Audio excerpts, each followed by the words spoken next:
Di sebuah desa kecil yang terletak jauh dari pedalaman, terdapat sebuah sumur tua yang sudah lama tidak digunakan. Sumur itu berada di tengah-tengah hutan, dikelilingi oleh pepohonan yang rindang dan lebat. Konon, sumur itu menyimpan banyak rahasia kelam dan seringkali terdengar suara-suara aneh dari dalamnya. Pada suatu malam yang gelap, seorang pria bernama Adi sedang berjalan pulang dari rumah temannya. Malam itu, bulan tertutup awan tebal dan hanya ada sedikit cahaya bintang yang menerangi jalannya. Tanpa sadar, Adi memilih jalan pintas yang melewati hutan tempat sumur tua itu berada. Ketika Adi melangkah semakin dalam ke hutan, ia mulai merasa tidak nyaman dengan udara tiba-tiba menjadi dingin dan suara angin berdesir membuatnya merinding. Tiba-tiba, dari kejauhan, ia mendengar suara samar-samar yang memanggil namanya. Adi, Adi. Adi berhenti sejenak. Ia menoleh ke belakang, namun tak ada seorang pun di sana. Mungkin hanya perasaannya saja, pikirnya.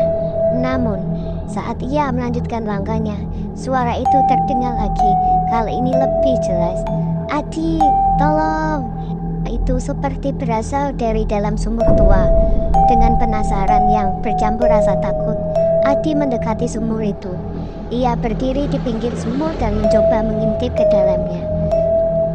Gelap, tak ada yang bisa dilihatnya, tapi suara itu terdengar lagi, lebih pelan, lebih memelas.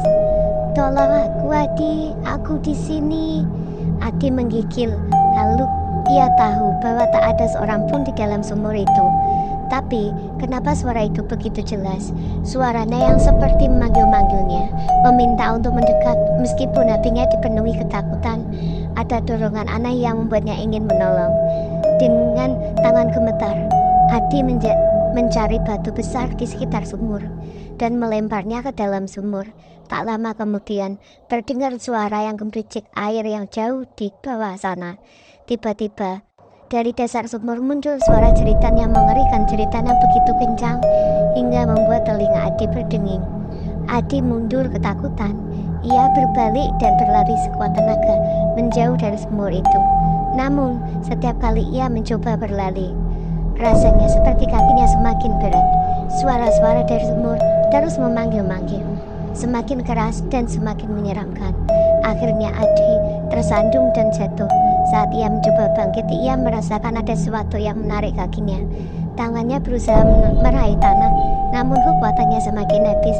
Dengan sekuat tenaga, ia menoleh ke belakang, dan di sana, di kegelapan hutan, ia melihat bayangan hitam dengan wajah yang pucat dan mata yang kosong, lurus ke arahnya. Bayangan itu tersenyum dan suara dari sumur tua kini terdengar lebih dekat, berbisik di telinga. Akhirnya kau datang juga. Keesok paginya, warga desa menemukan sandal dan ponsel Adi di dekat sumur tua itu. Namun, tak ada tanda-tanda keberadaan Adi. Mereka hanya bisa menatap sumur itu dengan perasaan takut, karena mereka tahu siapapun yang mendengar suara dari sumur tua itu, ia tidak akan pernah kembali.